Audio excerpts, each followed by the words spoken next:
Barnaby Lennon, and today we're going to learn the names of the countries in Asia, the continent of Asia. First of all, let's take the two countries which are partly in Europe and partly in Asia. They are Russia, the Russian Federation, and Russia is partly in Europe, on the western side of the Ural Mountains, and partly in Asia, on the eastern side of the Ural Mountains. So most of this huge country of Russia is in Asia, but it's split. So is Turkey, which is here. A small part of Turkey is in Europe, but the great majority of Turkey is regarded as being in Asia. And there are three smaller countries in between Russia and Turkey: Georgia, Armenia and Azerbaijan, which are also regarded as being in Europe. So we're ignoring them for today. Georgia, Armenia and Azerbaijan, in between the Black Sea and the Caspian Sea. So now let's turn to the Middle East. And the area of the Middle East is this part of Asia, on the eastern edge of the Mediterranean, between the Arabian Sea and the Mediterranean. And this is, of course, a part of the world famous for oil. It's mainly desert, and was originally occupied by nomads and tribal groups called sheikdoms. And after the First World War, the French and British partitioned the Middle East between them. And France was given control over Syria, which is this country here on the southern edge of Turkey, Syria, and they were also given control over the Lebanon, which is this country here.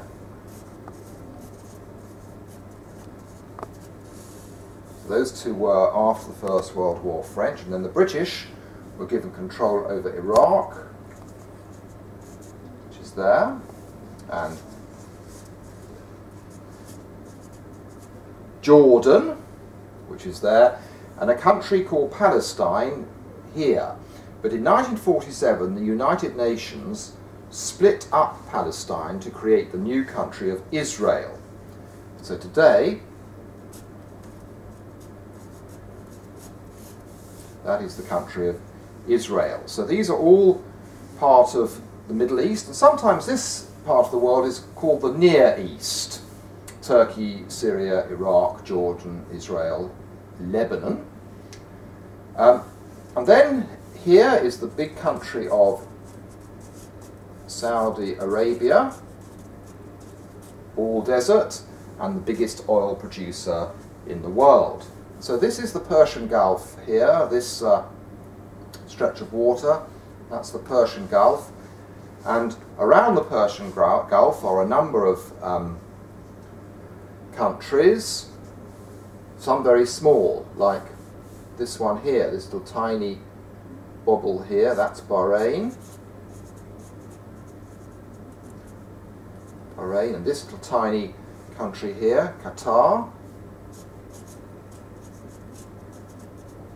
That's Qatar. And this little tiny country here, Kuwait, K-U-W-A-I-T, Kuwait there. And then finally, on the corner there, the United Arab Emirates, which we can call the UAE, the United Arab Emirates, which is a group of 7 what were previously independent emirates or tribal groupings which came together to form the UAE.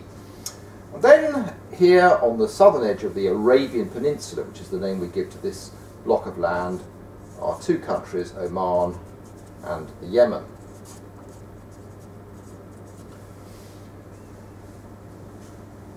So these are all the countries around the Persian Gulf, mainly the oil-rich countries, and that's the Arabian Peninsula. And then here, this is Iran, this large country there. That's Iran, between the Arabian Sea and the Caspian Sea. And Iran is the fourth largest oil producer in the world. It's got a big population, 76 million.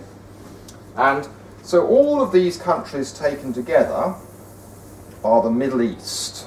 The Middle East, everywhere between Iran, Saudi Arabia and Turkey. Now we turn to South Asia. Here is India, with a population of 1.2 billion, that's 1,200 million people, the second largest country in the world in terms of population after China. And in 1947, India was divided up into what are now three countries: India, Pakistan and Bangladesh. So here is Pakistan,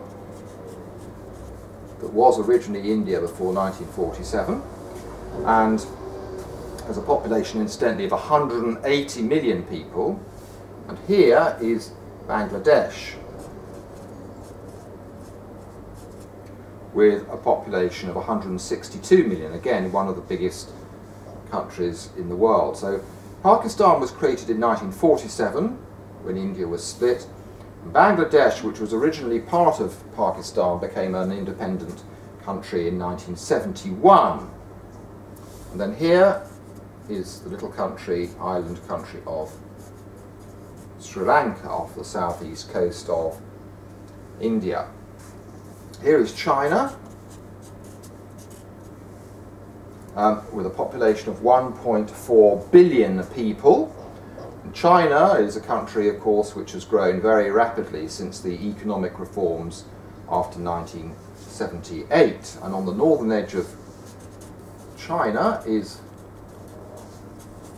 Mongolia, with a population of only 3 million. So you can see how huge Mongolia is. It's one of the most sparsely populated countries in the world, and this is where the Gobi Desert is.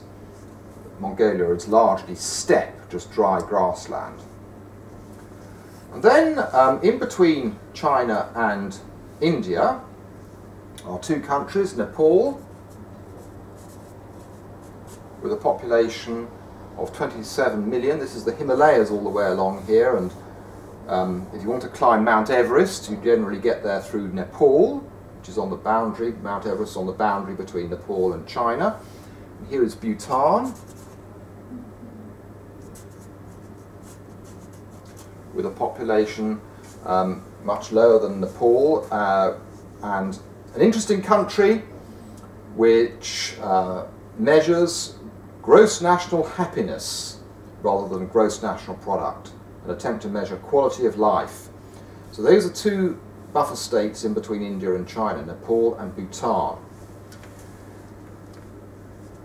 Now up here are a group of countries which before 1991 were part of Russia, what was then called the Soviet Union, or the USSR, the Soviet Union. And in 1991, when the Soviet Union broke up, 5 new countries were created in this area. First of all, Kazakhstan,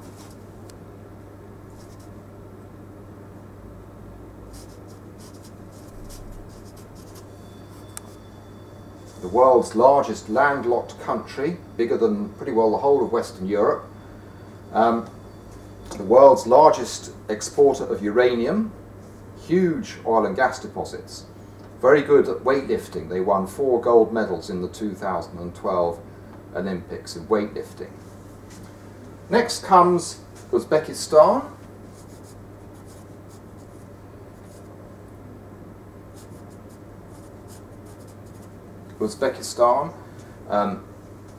largely desert, produces quite a lot of cotton as a result of irrigation, water coming out of the Aral Sea, which has shrunk as a result.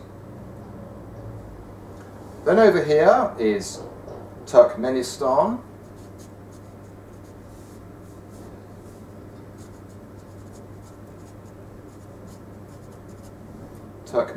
again, well known for natural gas production and oil, very dry country, another very dry country. And then here is Tajikistan, a very poor country.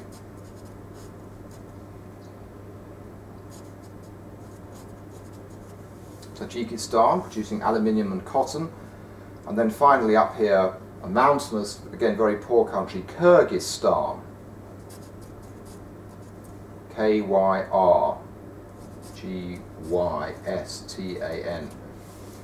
So these are the former countries of the Soviet Union: Kazakhstan, Uzbekistan, Turkmenistan, Kyrgyzstan and Tajikistan.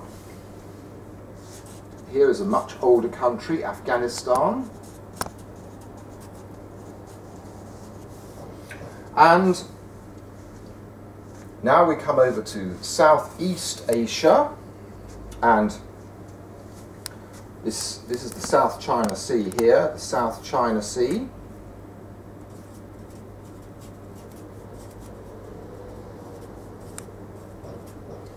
And we could start with Burma,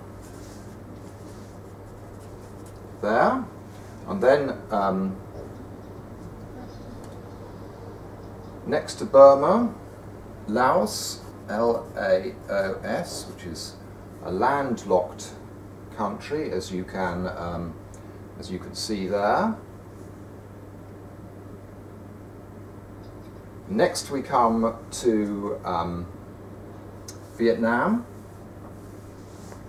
just here.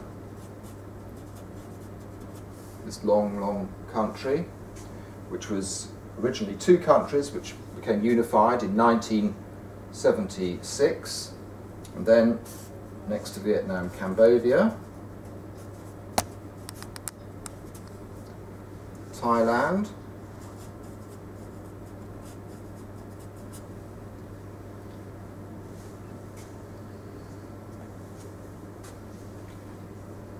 then down here we come to Malaysia,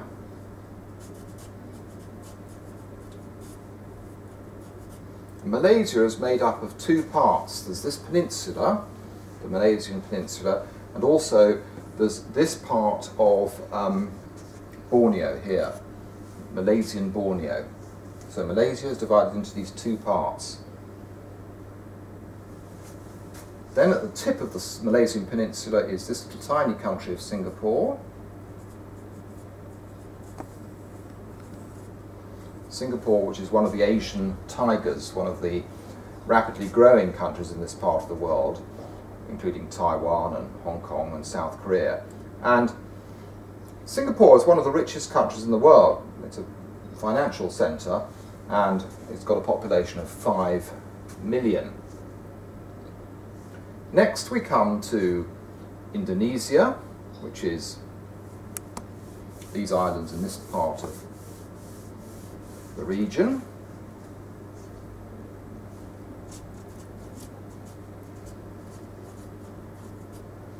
And Indonesia has a very, very big population of 250 million, so it's the fourth biggest country in the world, and it's made up of about 17,000 islands all the way down here.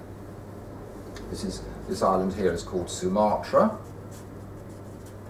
And this is Java. They're all part of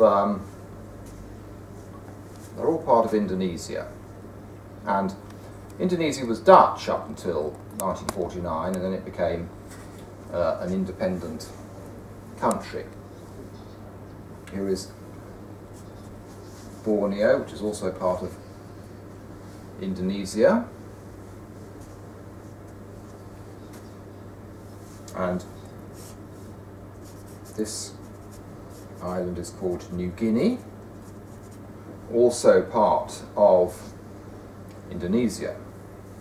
That's a little tiny little country there, separate country, called Brunei,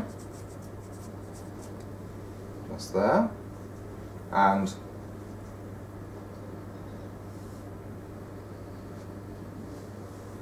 this little island here is a separate country as well, called East Timor, just there. Very much damaged in wars against Indonesia. This half of this island, one half we've already said is New Guinea, part of Indonesia. This is Papua New Guinea.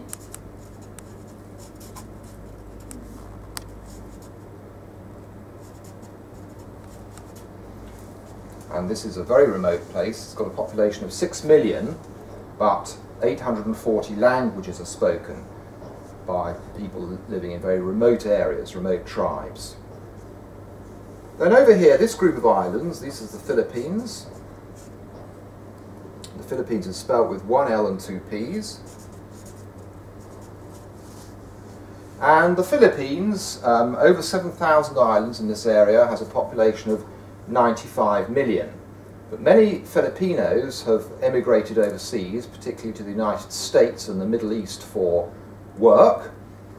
And there are about 12 million, perhaps, living overseas. The largest island, this one here, is called Luzon.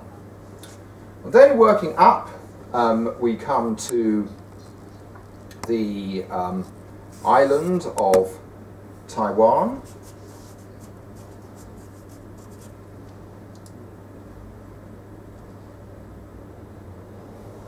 which is a very important industrial centre with a population of 25 million, well known for all its high-tech industries. And then here, this peninsula is Korea, South Korea. South Korea with a population of 50 million, one of the most rapidly growing countries in the world after 1960, with companies such as Samsung and Hyundai. And in the Olympic Games they won 6 medals for fencing and 5 for shooting. Here is North Korea, one of the few remaining communist countries with a population of 25 million. Here is Japan. Japan with a population of 127 million, the world's third largest economy, made up of these 4 islands, 1, 2, 3, 4. So that is Asia.